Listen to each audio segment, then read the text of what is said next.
Oke guys, kembali lagi bersama Charles Dev dalam konten informatif dan teknologi. Dalam video kali ini kita akan membuat aplikasi ChatGPT. Apa itu GPT? GPT adalah singkatan dari Generative Pre-trained Transformer yang merupakan model jaringan neural yang termasuk dalam keluarga model bahasa besar. GPT memiliki kemampuan untuk membuat teks konten yang menyerupai buatan manusia, menjawab pertanyaan dalam percakapan, memproses data, menghasilkan dan menganalisis gambar. GPT ini sendiri dikembangkan oleh OpenAI, sebuah perusahaan riset asal Amerika yang bergerak di bidang kecerdasan buatan. Nah, untuk kali ini Bang Dev mengajak Anda bukan hanya menggunakan, tapi bagaimana kita membuat aplikasi ChatGPT menggunakan GPT. Oke, langsung saja yuk simak baik-baik video ini sampai selesai.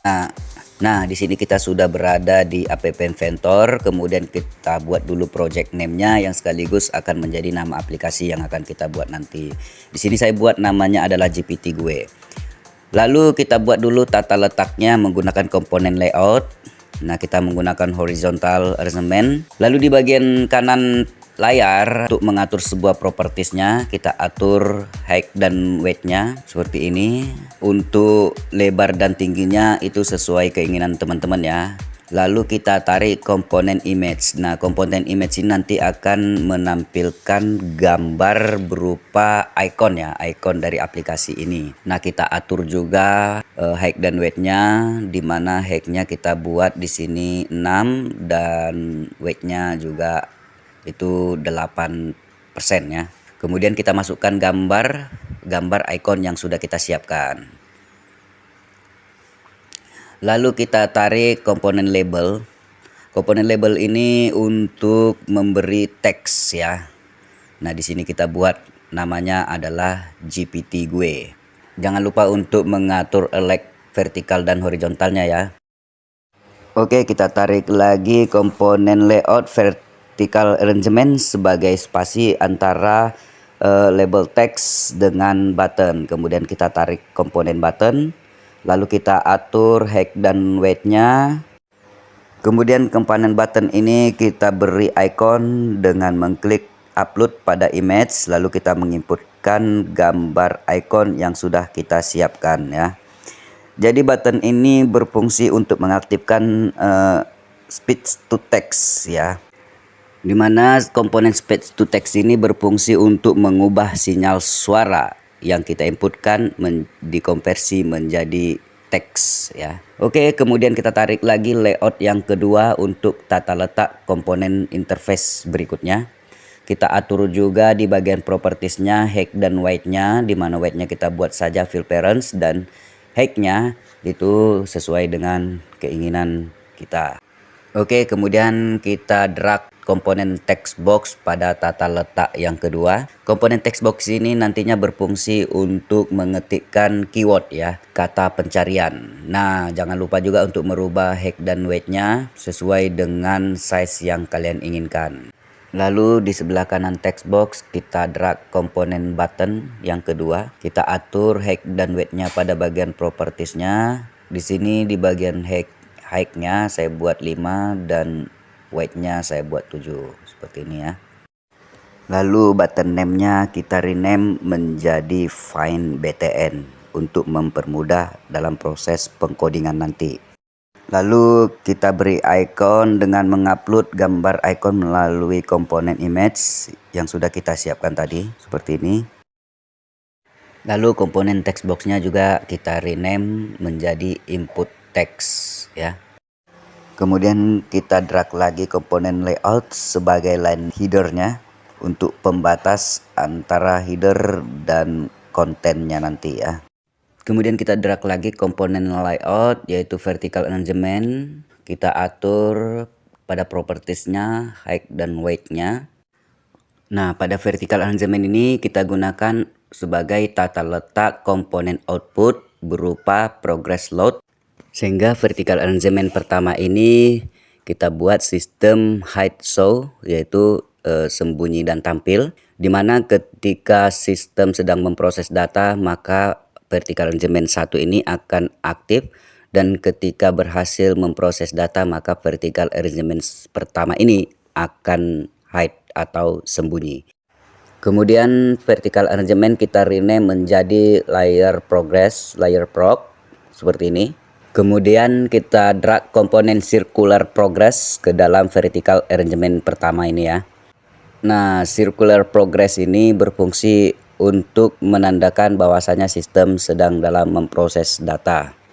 Kemudian vertical arrangement ini kita visible false-kan dulu sebagai inisialisasi. Ketika aplikasi di load, maka sistem akan mengecek terlebih dahulu apakah ada input masuk dan sedang memproses data atau tidak. Kemudian pada vertical arrangement yang kedua ini menampilkan komponen output. Nah, di sini kita drag label, kita rubah teksnya menjadi output, kemudian kita drag lagi komponen buttonnya, kita atur height dan weight-nya pada properties, di mana height-nya itu 4 dan weight-nya kita buat 7 ya. Button name-nya kita rename menjadi button pros. Selanjutnya kita beri icon dengan mengklik upload pada image dan mengupload icon yang sudah kita siapkan ya. Kemudian kita drag lagi komponen text box dan kita rename menjadi output ya. Komponen text box ini nanti berfungsi untuk menampilkan teks berupa hasil pencarian dari GPT tadi. Nah, setelah kita selesai melakukan desain, membuat tata letak komponen interface-nya, kita akan melakukan pendaftaran APK agar dapat menggunakan komponen GPT. Kita bisa masuk melalui platform openea.com daftar ya. Nah, di sini kita buat namanya dulu.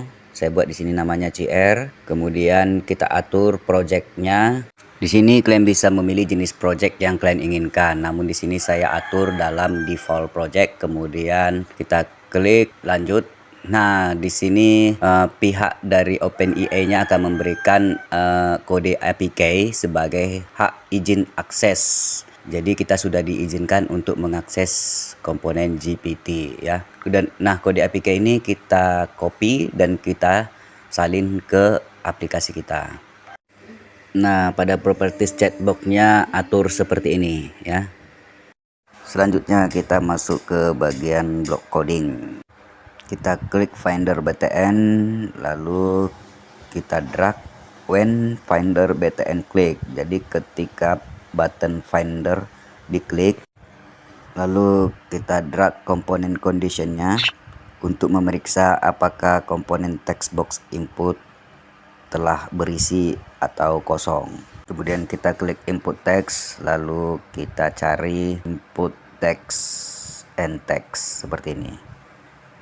Nah, di sini artinya menjadi if is empty input text, artinya jika input text kosong, maka kita aktifkan notifikasi pemberitahuan dengan memanggil komponen notif ya, yaitu call notif show alert notif. Nah, kita drag ke sini. Kemudian kita klik text untuk membuat teks notifnya ya, seperti ini. Kemudian kita isi teksnya dengan kalimat kotak masih kosong. Mohon input keyword yang Anda cari. Nah, kita tambahkan else pada condition. Jika input teks telah berisi, maka kita panggil komponen chatbox untuk memproses data keywords. Kita drag pernyataan call chatbox converse question. Kita letakkan di sini. Kemudian kita duplikat komponen input text dan kita letakkan di bagian question chatbox-nya ya. Jadi artinya ketika button Finder ditekan, jika input teks berisi keyword, maka chatbox akan mengkonversi keywords yang kita ketik pada input teks tadi ya. Lalu kita drag komponen checkbox untuk memeriksa apakah chatbox GPT merespon keywords yang kita input. When chatbox get response. Nah, ketika sistem sedang memproses data, maka kita aktifkan layar prog-nya yang sebelumnya sudah kita atur ke false menjadi true. Kemudian blok codingnya kita duplikat. dan kita tarik ke bagian when chatbox get respond. Artinya ketika chatbox merespon, maka kita hidekan kembali dengan mengubah visible-nya menjadi false. Kemudian kita klik layer output, kita pilih layer output visible, lalu kita duplikat logic false. Artinya ketika layer proc-nya false, maka layer outputnya menjadi true. Kemudian pada blok hasil teks kita isi dengan respon teks yang dihasilkan oleh chatbox ya, agar nanti hasil teks menampilkan hasil respon dari chatbox. Nah, kemudian untuk button listen kita pilih blok when button listen click. Jadi ketika button listen click ini nanti kita fungsikan untuk menginstruksikan text to speech ya. Teks yang dihasilkan oleh chatbox nanti akan diubah menjadi sinyal suara menggunakan text to speak. Maka kita tarik blok dari text to speech yaitu call text to speak message ya. Dan input message pada text to speech-nya kita isi nanti oleh data hasil teks ya. Namun di sini kita buat dulu variabel baru dengan nama text output untuk menampung data hasil teks tadi. Kemudian kita klik lagi variabel dan kita drag blok set ya. Nah, kita isi dengan set global text output dan kita isi dengan respon teks yang dihasilkan checkbox yang ditampilkan pada hasil teks tadi. Lalu message-nya kita isi dengan variabel text output. Lalu kita pilih text to speak-nya lagi dan kita drag blok when text to speak after speaking. Artinya ketika komponen text to speak selesai berbicara, maka output sound kita false-kan. Oke, kita lanjut dengan voice button-nya ya, yang di bagian header tadi. Ketika voice button diklik, when voice button klik, maka call speak recognition get text, panggil komponen speak recognition untuk menangkap suara dan menghasilkan teks ya. Lalu duplikat layer load dan layer output, di mana layer load ditruekan dan layer output difalsekan. Jadi ketika voice button diklik, maka layer load untuk menampilkan progress bar muncul dan layer output belum muncul. Nah, ketika speak recognition after getting text, ketika speak recognition menghasilkan teks, maka layer load-nya difalsekan lagi. Dan blok call chatbox convert source kita drag lagi dan questionnya kita isi dengan output speak recognition yaitu get result. Oke, setelah blok codingnya selesai kita buat, lalu kita klik build and compile. Nah, ini proses compile-nya. Kita tunggu sampai selesai. Setelah selesai, dia akan memunculkan barcode. Nah, barcode-nya akan kita scan melalui Android smartphone kita untuk mendownload aplikasi yang sudah kita buat. Nah, setelah berhasil kita install ke Android kita, ini adalah tampilan screen recorder dari Android dalam uji coba aplikasi yang kita buat. Seperti inilah tampilannya jadinya ya. Oke, kita coba dengan memberi question siapa Prabowo. Dan hasil chatbox GPT menampilkan mengenai Prabowo seperti ini dan ditampilkan pada hasil teks. Lalu coba kita klik button listen, maka ia akan mengeluarkan suara.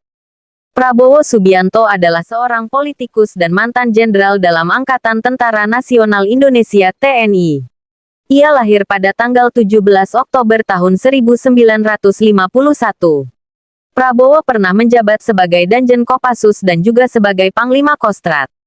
Selain karir militernya, Prabowo aktif dalam dunia politik dan telah menjadi calon presiden Indonesia dalam beberapa pemilihan umum, termasuk pemilihan presiden tahun 2014 dan 2019. Ia juga merupakan pendiri dan ketua Partai Gerakan Indonesia Raya Gerindra. Dalam dunia bisnis, Prabowo diketahui memiliki beberapa usaha dan investasi. Sebagai tokoh yang kontroversial, ia sering kali menjadi sorotan media dan masyarakat, baik terkait dengan kebijakan politik maupun latar belakang militer yang dimilikinya.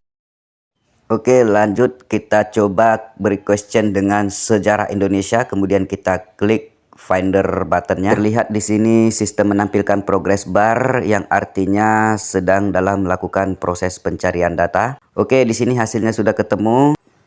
Text outputnya bisa kalian scroll ke bawah jika teksnya panjang. Nah, kalian juga bisa mendengarkan melalui text to speak dengan menekan button listen ya yang berikon speaker di atas. Oke, nah sekarang kita coba inputkan question menggunakan voice button untuk mengaktifkan speech recognition. Kita akan coba input suara dampak rupiah melemah sebagai questionnya dan hasil teksnya dapat dilihat pada output aplikasi ini.